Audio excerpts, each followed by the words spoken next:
Just making another cut for you to see the old cities in the old world and how the giants were for real, you know what I'm saying? And had a lot of dudes coming against us talking about giant is bullshit, that dragons were bullshit, that all this stuff that we can perceive from the past, they telling us that was bullshit, but every day there are more and more evidence accumulating and proving that these things were for real. Yeah, that's the case that you find these entire cities after the so-called reset, okay, and they were empty people, ghost cities people. And it seems that they were the so-called, many of these cities have biblical names that were transcribed by the by the scribes when they created the Bible. They added these cities and they added stories from these cities people. And you know that, of course, they're going to be lying and they're going to give you something here and there, but mostly they're going to be lying.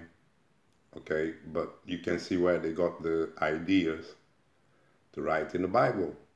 You can see where they got the content, and that it has nothing to do with Middle East that they talk to you or nothing. It was to do with these lost cities, these massive cities, people, that there were nobody living there, and they were made by giants. Because no man will make doors so tall doors like that, or you can tell that the whole thing. And on top of that, we find the giant trees come as a plus, okay. And you're gonna find out if there were giant trees, there were giant everything. There were giant animals, there were giant people, but it all been taken away from our understanding. It all been hidden. Okay, it's all hidden history now, and we're going to find here like this dude. There's a dude that find out before when they first started going to these places, and they found these cities and everything. They wrote about it. Of course, they're not going to teach you that at school. It took all this time for now for us to come to start realizing of what's happened. Meantime, they gave us the Kabbalah tree, the Bible. You know what I'm saying? Let's go.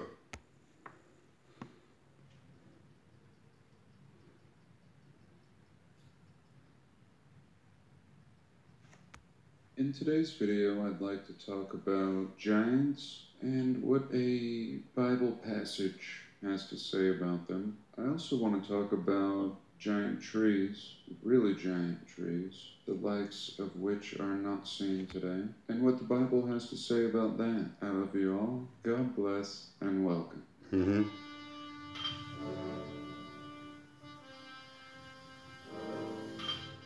This is from John Levi Productions. So right now I'm looking at a picture of Coney Island, just one part. Hold on. The many roller coasters around this elephant hotel. Wow. The elephant hotel has a strange history. Hotel turned brothel. There you go. And I thought we would just have one little peek at some Coney Island beachgoers. A cone. Coney Island. Cone be in reference to all these towers. What is the cone? In Peru, they found skulls. They're in museum in Lima. And these skulls are cone heads, like a humanoid cone head, like the movie, but a better skull than the movie. So I don't know, what was the cone? We're told of a hot dog that was invented here, the coney. I think it's just a hot dog with chili, maybe cheese. I'm not sure. And here we go. Here is the big draw. The beach, always a popular destination. And years ago, we looked at photos like this and laughed, noticing how odd the people are. Maybe it's natural, And more importantly, no beach towels, no beach blankets. Now, how is this dude? These dudes are there in the beach. No towel, people. Nobody have no towel that time. Can you believe that? Dudes have no towel. All playing in the sand. There's millions of them. No towel, people. What's going on? In the sand? Maybe that's fine. Surely somebody has a beach towel or something. A few chairs back here? Really very few chairs. Very awkward. Why so odd? I mean, this extravagance back here. A little glimpse. No ice cream. Downtown county. I don't know. And just a strange scene down here. Preparing for a run. And here's some people swimming. And again, this is where Jerry Seinfeld's father was adopted. He was in an incubator, yes. How many of these people may have been in incubators? So you see that there was a destruction, there was a reset, and these people came after. It was kind of replacement people. But who brought them in? And who took away the people that were there before? Yeah, is another thing that you're going to have to find out. Because, obviously are the same dudes running projects and religious. Let's go. In swimsuits, and then we have like the chaperones in suits kind of scattered amongst the orphans. Hey, how about we get out of here, get ourselves a cone? You have to understand, man, that these religious dudes are the ones that always that change the earth, change the people, totally change the people, give them gods, destroy them, restart. It's all religio people that do that. And where the hell they came from, and why they teach you religion? Why? Because before that there was no religion.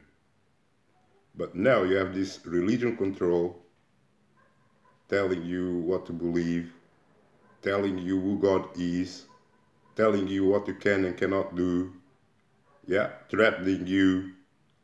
They thugs. And as I show you, man, the whole Africa, the whole America, the whole India, no matter what continent, man, this religion, they run it. And they control the amount of people, the movement, people that stay in, people that get out. With the religion, people, is the worst discrimination that they created. And this what changes the whole thing, because the whole thing is run secretively. They run secret this, secret that. The people don't know nothing. They keep them in the dark. Just like these people, when they came, they got them in the dark. They don't know who was there before them, that created houses that, still there after they all gone. If it was not our houses, it would be gone. But these houses were all intact. They could go and move in today. The sailing, everything was okay.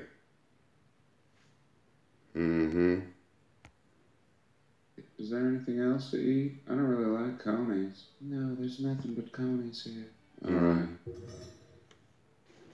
I'm going way out there tonight. I'm going as far as I can go. And that would be as far back as the Giants. And I think that before this gap in time, before this reset, or perhaps several resets ago, the Giants were a part of this puzzle. Sometimes warring with man, sometimes coexisting. In North America, most of this evidence is swept away by the Smithsonian and left out of any historical, modern, academic texts. And yet, this is a big clue. Just the fact that we have so many accounts of the giant. not only in North America, but all throughout the realm, is a good indicator that they are part of this missing gap. It could be that they were wiped out, or on the other end of the spectrum, they may quite possibly still be in control, operating in the shadows. I don't know, but I thought we would have a little look at what history has to say. I want to thank stolenhistory.org, and we're going to glean their website. It's a great website. It's a community-based project where they initially post and then people can add their contributions. So again, shout out to them. And here we're going to use this to look at some of the writings by this Josiah Leslie Porter, an Irish minister in the 1800s. We're going to look at this city of Bashan, an ancient biblical name situated in modern-day Syria. Its western part today is known as the Golan Heights. Golan sounding very much like Goliath, as in the story of David and Goliath, the giant that he took out with a stone. And in biblical times, this area was called Bashan. Here we can see it on a map, and I think this Mount Hermon is a ski resort. Sometimes in Genesis, giants are referred to as the Rephaim. The Rephaim can be described as an ancient race of giants in Iron Age Israel. And of course, in the Bible, it's over and over with these stories of giants warring with them, and what we can see is that they were thriving before biblical man comes along. What it seems like is there was a reset, and they're actually no longer thriving, similar to what we see with people today, or at least 100 years ago. Just picking up the pieces post-cataclysm. And it's like these giants have been thrust into a stone age. However, everything that we see predating this point is giant architecture. A great example is Baalbek, of course. Giant blockage, columns, archways, cornerstones, just beyond anything that a modern-sized human would conceive of building in such an early time period. But anyway, the book by this man, Josiah Leslie Porter, The Giant Cities of Bashan, Syria's Holy Places. So here we go. This is the unknown past. I mean, it's known, but it's not known. The Golan Heights are more known for wars today. And here we have a book, The Giant Cities of Bashan, Holy Places. So again, we've discussed that the Jews were sent to this city, some spies, after the Lord told them to waltz into the city. And they came back and said, we were as grasshoppers. And the Lord got upset with people for not having faith. And here even confirming, most of them died out in an early time period. Some remained, such as Goliath, Sipai, and Lami, just to name a few. This man says, I have traversed their streets. I have opened the doors of their houses. I have slept peacefully in their long deserted halls. One of these statues he sketched, and perhaps we'll look at that in a minute. I have more than once entered a deserted city in the evening, taken possession of a comfortable house, and spent the night in peace. Many of the houses in the ancient cities of Bashan are perfect, as if only finished yesterday. Again, very reminiscent of what we see in our recent past in the 1800s. Beautiful architectural feats that just don't make sense. But yet this man is in the 1850s. So he's astounded, as if he's seeing ruins from biblical cities, and he's probably baffled, again, because of this gap in time. And I think what this points out is that the Bible and this reset and everything is not thousands of years ago. Of course I don't know, but this man is experiencing exactly what we are now uncovering, and he's saying it back then. Now, this is similar to what I just shared recently in the 1850s in Utah. The Mormon Tabernacle is holding a meeting, and they're discussing empty cities where at least half of the homes are vacant. Entire cities. And they're encouraging their members to move into them. And here, this man, Josias, an old priest, 1823 to 1889. Here's his book. Many of the houses in the ancient city are perfect, as if finished yesterday. The walls are sound, the roofs unbroken, the doors and even the window shutters are in place. And he's pleading, I am relating sober facts. I am simply telling what I've seen. No frills here. How can we account for the preservation of ordinary dwellings in a land of ruins? If one of our modern English cities were deserted for a millennium, there would scarcely be a fragment of a wall standing. So he has no one to talk to about this. If he pushes it any further, he's going to end up in an asylum. But here it is. All he could do was write about it. And all I can do is read it. He is discovering exactly what we are in this community in the 1800s. He's baffled. Cities that shouldn't be, and yet they are. And they date back to biblical giants. Here we go again. Their walls are 5 to 8 feet thick, built of large square blocks of basalt. Basalt, one of the hardest stones, perhaps remnants of ancient trees. Glassy, hard, silica. The roofs are formed of slabs of the same material. Really complicated building material, essentially. The doors and window shutters are of stone, hung on pivots, and we could still see examples of this today. Some of these ancient cities have 200 to 500 houses still perfect, but not a man to dwell in them. Okay, so this is gold. I don't know why. Things are getting juicy. We're starting to find the proof. And forgive me, this may be a few years old for all I know. Let's go back and see. July 18th, 2023. Okay, not too old, but sorry I'm late. An old book. And along with these 500 houses still in perfect condition without a man, I counted some 30 towns and villages dotting the surface of the vast plain. Many of them almost as perfect as when they were built. This reminds me of a video I made years ago on the abandoned cities throughout Europe, and they were selling homes for $1 just to get people to move there. Very, very similar. Over the years, we've experienced what seems like thousands of examples, and now this is just hammering it in. I mean, here we just have this old account now. This man would just jump right into our community and have a great YouTube channel. This priest. And most likely all this fell on deaf ears. But at least it's here. I'm sure the Smithsonian would like this book. So they shut them down, people. Once people knew this long time ago. But as you know, your religious church shut them down and kept it all secret. That's nobody else that's gonna do that.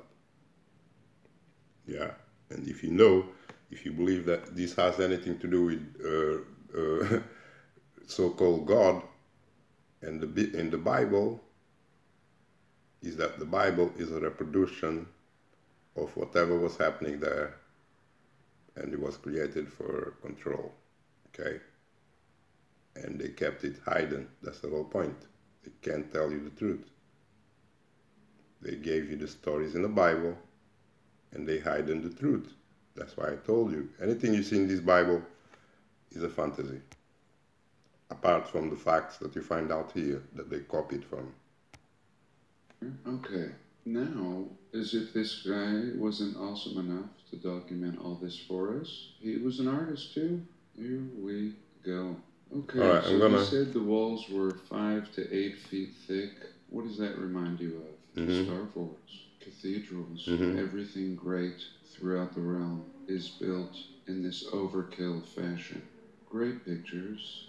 Here's a temple in the abandoned city of giants. Totally Greco-Romanesque, superior stone blockage, the likes of Baalbek or the pyramids of Giza, for that matter. Here again, a scene looking like it's gone through hundreds of years. I mean, this arch has been blocked up, is what I'm saying. Just many stages of construction. Trees growing out of the walls. He did a great job. Moorish flares. Here again, looking like anything. What they would tell us is Roman, and yet he's capturing this in what is known historically as. They created the myth of Romans along with the Bible. Everything starts coming to place when you start learning about what really was going on and questioning. Everything starts coming to place. We have giants in the Bible also. And again, the context, what we're reading above, and he's saying some of the houses are pristine. So here we go. I want to save one more little segment. Here we can see an example of one of those stone doors. 2 doors of stone on hinges, and really looking like a cooked out building. So awesome. Full stop. Okay. I feel so weird tonight. That's it, man. Full moon. Next, I'm gonna stop. Okay, I don't wanna, copy the whole damn thing. I just wanted to show you this to make you think about the relation between the Bible and the findings. Yeah, and how they created a narrative from the past, encrypted it in the Bible, and created a story. Yeah, even that they didn't do it at once, but they did it over time. They created a story that is correlated to the past, but is hiding the past at the same time. Can you explain that? That's Salman. Love you all. Don't let them fool you with the religions, because you know what's going to happen. They already told us they want to destroy the earth, that God is coming to destroy everybody, and he's got no mercy. That's Salman. I love you all. Keep the instructions. Peace.